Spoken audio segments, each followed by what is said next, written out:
ஆசான் அகத்தீஸ்வரர்களால் இப்பொழுது பட்டினத்தடிகளுடைய அந்த சரித்திரத்துடைய நிறைவு பகுதியை நாம் இப்பொழுது தியானிக்கப் போகிறோம். தன் அன்னையாருக்கு அவர் எப்படி கொல்லி வைத்தார் அப்படிங்கிறத பார்த்தோம். அன்னைக்கு செய்ய வேண்டிய கடமையை செய்து முடித்து விட்டார் பட்டினத்தடிகள். பிறகு அங்கிருந்து பல பல ஸ்தலங்களுக்கெல்லாம் செல்ல ஆரம்பிக்கிறார். உஜ்ஜயினி அப்படிங்கிற அற்புதமான க்ஷேத்திரத்துக்கு போகிறார். அங்கே இருக்கக்கூடிய காட்டு விநாயகர் ஆலயத்தில் தங்கி அவர் தியானம் செய்து கொண்டு இரவில் தங்கி தியானம் பண்ணி கொண்டிருக்கார். அப்பொழுது இருந்த மன்னனுடைய பேரனால் பத்திரிகிரி அப்படிங்கிற மன்னன் அவருடைய அரண்மனையில் இருக்கார். என்ன ஆகிடுறதுன்னா, திருடர்கள் எல்லாம் விநாயக பெருமானிடம் ஒரு ஒப்பந்தம் செய்து கொள்கிறார்கள். நாங்கள் இன்றைக்கி என்ன கிடைச்சாலும் உனக்கு சேர வேண்டிய பங்கை நாங்கள் கண்டிப்பாக செலுத்தி விடுவோம் அப்படின்னு விநாயக பெருமான் கிட்டக்க கார்த்தால் சொல்லிட்டு போயிடுறார்கள். அந்த கோவிலில் அந்த விநாயக பெருமான் ஆலயத்தில் பட்டினத்தடிகள் உட்கார்ந்து கொண்டிருக்கார். இந்த திருடர்கள் போகிறார்கள். அந்த ராஜாவின் அரண்மனையில் அணிகலன்கள் எல்லாத்தையும் களவாடி விட்டு ஒரு அற்புதமான ஹாரத்தை, விநாயகா இது உனக்கே அர்ப்பணம் அப்படின்னு சொல்லி அந்த விநாயக பெருமான் மீது இவர் வீசுகிறார்கள். அந்த விநாயக பெருமான் மீது வீசப்பட்ட அந்த அணிகலன், அந்த நகை அப்படியே பட்டினத்தடிகளோட கழுத்தில் போய் விழுந்துடுறது.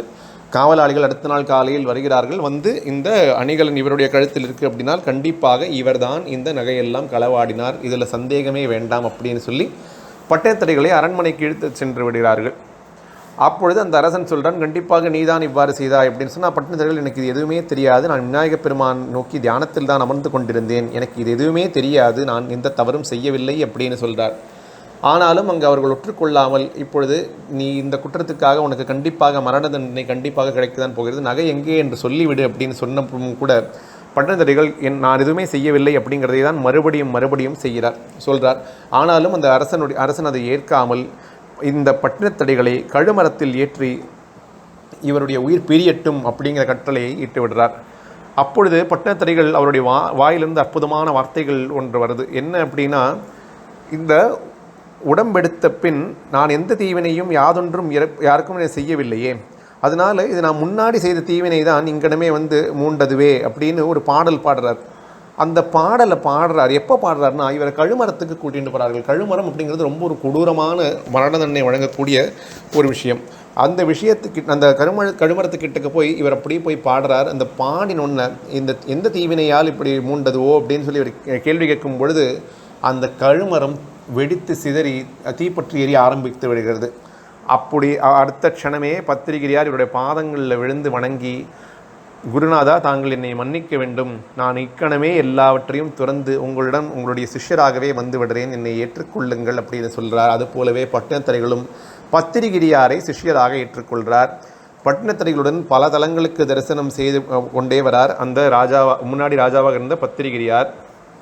ஒரு முறை என்ன ஆகுதுன்னா, திருவிடைமருதூர் அப்படிங்கிற மகாலிங்கேஸ்வர சுவாமி க்ஷேத்திரம், அற்புதமான சிவாலயம், பிரம்மஹத்தி தோஷத்தை போகக்கூடிய ஒரு அற்புதமான க்ஷேத்திரம்.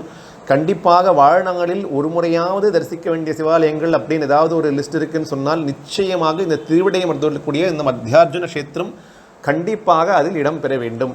அற்புதமான சிவபெருமான் சிவலிங்கம், அந்த பஞ்சமுகங்களும் நமக்கு ரொம்ப அற்புதமாக காட்சியளிக்கக்கூடிய இந்த சிவாலயத்தில் நிச்சயமாக நாம் எல்லாம் தரிசனம் செய்ய வேண்டும். இந்த சிவாலயம் பிரம்மாண்டமான சிவாலயம். இதில் எவ்வளவோ வாயில்கள் இருக்குது. அதில் ஒரு வாயிலில் வந்து பட்டினத்தடிகள் உட்கார்ந்து கொண்டிருக்கார். மேலை கோபுர வாயில் இருக்குது, அங்கே வந்து கீழே கோபுர வாயில் அப்படின்னு 2 வாயில்கள் இருக்குது.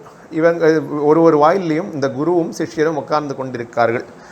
அப்பொழுது சிவபெருமான் என்ன பண்ணுறாருன்னா, ஒரு சித்தராக வந்து பட்டினத்தடிகளிடம் எனக்கு கொஞ்சம் உணவு கொடுப்பா அப்படின்னு சொல்லி பட்டினத்தடிகளிடம் கேட்கும் பொழுது பட்டினத்தடிகள் என்ன சொல்கிறார் அப்படின்னால், நானோ ஒரு துறவி, என்னிடம் கொடுப்பதற்கு உணவு இல்லை ஐயா அப்படின்னு அந்த வேடத்தில் வந்த சிவபெருமானிடம் சொல்கிறது மட்டும் இல்லாமல் என்ன சொல்கிறாருன்னா, இந்த இன்னொரு கோபுர வாசலுக்கு போனேன் அப்படின்னு சொன்னால் அங்கே ஒரு குடும்பி இருக்கார், அவரிடம் தாங்கள் உணவை பெற்றுக்கொள்ளுங்களேன் அப்படின்னு சொல்கிறார்.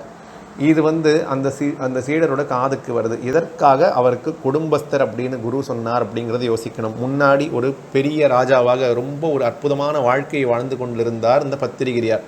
துறவரம் மேற்கொண்டு விட்டார், எல்லாத்தையும் வேண்டாம் அப்படின்னு தூக்கி எறிஞ்சிட்டார். ஆனாலும் எந்த விஷயத்து மேலும் பற்று இருக்கக்கூடாது. ஆசை அருமீன்கள் ஈசனோடு ஆயிரும் ஆசை அருமீன்கள், ஆசை படப்பட 1000 துன்பங்கள், ஆசை விடவிட ஆனந்தமாமை அப்படிங்கிறது அற்புதமான திருமந்திரம். எந்த விஷயத்தின் மீதும் ஆசை இருக்கவே கூடாது அப்படின்னு திருமந்திரத்தில் சாதிக்கிறார். இப்போது பட்டினத்தடிகள் இந்த விஷயத்தை உணர்த்துறார். அந்த சிஷ்யருக்கு இப்பொழுது மனதில் ரொம்ப சங்கடம் ஏற்படுறது. எதனால் அப்படின்னு சொன்னால், அவருடனே எப்பொழுதும் ஒரு நாய் ஒன்று அவர் கூடவே வந்து கொண்டிருக்கு. அவர் மீது ரொம்ப பாசமாக இருக்குது. அவரும் அந்த நாய் மீது ரொம்ப பாசமாக இருக்கார். இவர் கிடைக்கக்கூடிய உணவை அந்த நாயுடன் பகிர்ந்து உண்டு கொண்டே வரார். அது மட்டும் இல்லாமல் அவர் கையில் ஒரு மண்கலம் வைத்து கொண்டிருக்கார். அந்த மண்கலத்தில் தான் உணவை வாங்கி சாப்பிட்றார். இது ரெண்டுமே தான் இவர்கிட்ட இருந்தது. இது ரெண்டும் இருந்த காரணத்தினால்தான் இவருக்கு குடும்பி அப்படிங்கிற அந்த பெயரை பட்டினத்தடிகள் சுட்டி காமிச்சு, இந்த விஷயத்தின் மீது கூட நீ பற்று வைக்கக்கூடாது ஐயா அப்படின்னு சிஷ்யரை உணர்த்திருக்கார். அப்படிங்கிறதுக்கு இது சிவபெருமானும் இந்த திருவிளையாடலில் ஒரு முக்கியமான ஒரு தன்னுடைய என்ன கடமை செய்ய வேண்டுமோ சிவபெருமானும் வந்து அதை செய்துவிட்டார் அப்படிங்கிறத புரிஞ்சுண்டு பத்திரிகையார் அவருடைய கையில் இருக்கக்கூடிய அந்த மண்கலம் அப்படியே கையிலிருந்து அகன்று விழறது. அப்படியே அது அங்கே இருக்கக்கூடிய அந்த வளர்ப்பு பிராணி, அற்புதமாக வளர்ப்பு பிராணி இருக்கக்கூடிய அந்த நாயின் சிரசின் மீது அது விழுந்துடுறது. அந்த மண்கலமும் உடைந்து விடுறது. இந்த நாயும் அடுத்த க்ஷணமே மாண்டு போய் விடுறது. அதுடன் இவருக்கு இருக்கக்கூடிய பற்றெல்லாம் அருந்தும் போய்விட்டது. இந்த நாய் அப்படிங்கிற ஜீவராசி நம்ம சொல்கிறோம் இல்லையா, இதை பற்றி சித்தர்கள் எல்லாம் என்ன சொல்லியிருக்கார்கள்? பைரவர் இந்த அம்சம் பெற்ற பைரவருடைய வாகனமாகப்பட்ட இந்த அற்புதமான ஜீவனை பற்றி நமக்கு எல்லாம் ஒரு விஷயம் தெரியுமா? சித்தர்கள் கூறக்கூடிய பாடல்கள் உச்சகட்டமாக என்ன சொல்கிறார்கள் அப்படின்னால், காமத்தை எல்லாம் வென்றுவிட முடியும், அகம்பாவத்தை வென்று முடியும், எல்லா விஷயத்தையும் வென்றுவிட முடியும், எந்த பற்றை வேண்டுமானாலும் வென்றுவிட முடியும். ஆனால் இந்த நன்றியுள்ள ஜீவன் தன்னுடைய கண்ணால் காமிக்கக்கூடிய அந்த தூய்மையான அன்பை எப்பொழுதுமே நம்மளால் தட்டி கழிக்க முடியாது. அந்த கண் பார்வையினால் நம்மை கட்டுப்படுத்தும் இந்த நாய் அப்படிங்கிற அற்புதமான இந்த ஸ்வானர் அப்படின்னு இருக்கக்கூடிய இந்த ஜீவன் நம்மை கண்டிப்பாக கட்டுப்படுத்தும். இதன் காரணமாகவே தான் தாங்கள் பார்த்தீர்கள் அப்படின்னு சொன்னால் பைரவமூர்த்தி பின்னால் இந்த நாய் வாகனம் இருக்கும். என்னால் சுவாமி அது காட்டக்கூடிய அன்பையும் தாண்டி சுவாமியால் வந்து ஒரு பட்டற்ற நிலையில் இருக்கார் காலபைரவமூர்த்தி அப்படிங்கிறதை உணர்த்துவதற்காக தான் அந்த ஸ்வான வாகனம் காலபைரவர் பின்னால் இருக்குது. அது போலவே தத்தாத்திரேயரை எடுத்துக்கொள்ளுங்கள். தத்தாத்திரேயரை சுற்றி உங்களால் பார்க்க முடிந்ததுன்னு சொன்னால் கண்டிப்பாக 2-3 பைரவர்கள், அதாவது ஸ்வான அந்த நாய்கள் அப்படிங்கிறது இருந்து கொண்டு தான் இருக்கும். அந்த பைரவமூர்த்தி இந்த நாய் வந்து அவ்வளோ அன்பும் பாசமும் காமிக்குமாம். அந்த அன்பும் பாசமும் அவ்வளோ உண்மையானது. அந்த வழியில் கூட விழாமல் இருக்கக்கூடிய ஒரு பற்றற்ற ஞானியாக இருக்கக்கூடியவர் தான் தத்தாத்திரேயர் அப்படிங்கிறத உணர்த்துறாராம்.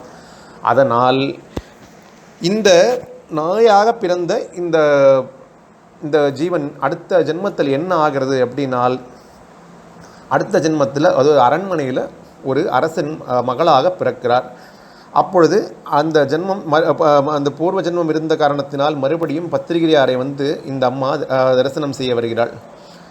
அப்பொழுது பட்டினத்தடிகள் வந்து என்ன பண்ணுறாருன்னா, அந்த அரசிக்கும் சரி, அந்த இளவரசிக்கும் சரி, பத்திரிகையாருக்கும் சரி அங்கே ஒரு பெரிய ஜோதி ஏற்படுறது. பத்திரிகையாரையும் சரி, அந்த அரசியையும் சரி, அந்த சொல்கிறார் அந்த இளவரசியும், தாங்கள் 2 பேருக்குமே உங்களுக்கு வீடு பேர் கிடைத்து விட்டது, தாங்கள் இத்துடன் மோட்சத்துக்கு போங்கள் அப்படின்னு பட்டினத்தடிகள் அனுகிரகம் செய்கிறார்கள். அதுபோலவே அவர்கள் 2 பேரும் மோட்சத்துக்கு போய்விடுகிறார்கள். பட்டினத்தடிகள் பல அற்புதங்கள் செய்து கொண்டே வரார். இப்படியே அவர் பல சிவஸ்தலங்களுக்கெல்லாம் சென்று தரிசித்து கொண்டே வரார். கடலை ஒற்றி எப்பொழுது சாமி எனக்கு மோட்சம் கிடைக்கும், எப்பொழுது சாமி என்னால் ஜீவசமாதியில் லயிக்க முடியும் அப்படின்னு பட்டினத்தடிகள் கேட்கும் பொழுது சிவபெருமான் சொல்கிறார், பேய் கரும்பு எங்கு இனிக்கிறதோ அங்கே உனக்கு மோட்சம் கிடைக்கும், நீ என்னுடன் கலப்பாய் அப்படின்னு சிவபெருமான் ஒரு ஆக்னியை கொடுக்கிறார். பட்டினத்தடிகள் அந்த பேய் கரும்பை கையில் வைத்துக்கொண்டு பல இடங்களுக்கெல்லாம் சென்று கொண்டே வரார். இறுதியில் போகர் பெருமான் சொல்வார் அல்லவா, கடலை ஈசன் ஒற்றிப்போ அப்படின்னு சொன்னால், அதனால் இந்த இடத்திற்கு படம்பக்கநாதர் ராஜாதே ராஜா குடிகொள்ளக்கூடிய தியாகராஜா குடிகொள்ளக்கூடிய திரு ஒற்றியூர் க்ஷேத்திரத்தில் வந்து போது அந்த பேய் கரும்பு இனிக்கிறது. அப்பொழுது அங்கே இருக்கக்கூடிய சிறுவர்களை எல்லாரும் பட்டினத்தாடி கூப்பிட்டு என்னை மூடுங்கள் அப்படின்னு சொல்கிறார். அந்த கடற்கரையில் அந்த சிறுவர்கள்லாம் இவரை ஒரு கூடையை கொண்டு மூடுறார்கள். திடீர்னு பார்த்தா பண்டிதர்கள் வேறொரு இடத்துலேருந்து வந்துடுவார். அந்த சிறுவர்களுக்கெல்லாம் அவர் வந்து மண்ணிலிருந்து எடுத்து இனிப்புகள் எல்லாம் கொடுப்பார். அந்த சிறுவர்களுடன் விளையாடி கொண்டே இருக்கார். இது பட்டினத்தடிகள் அந்த காயத்தில் இருக்கும் பொழுது செய்யக்கூடிய கடைசி விளையாட்டு அப்படிங்கிறது அந்த சிறுவர்களுக்கு தெரியாது.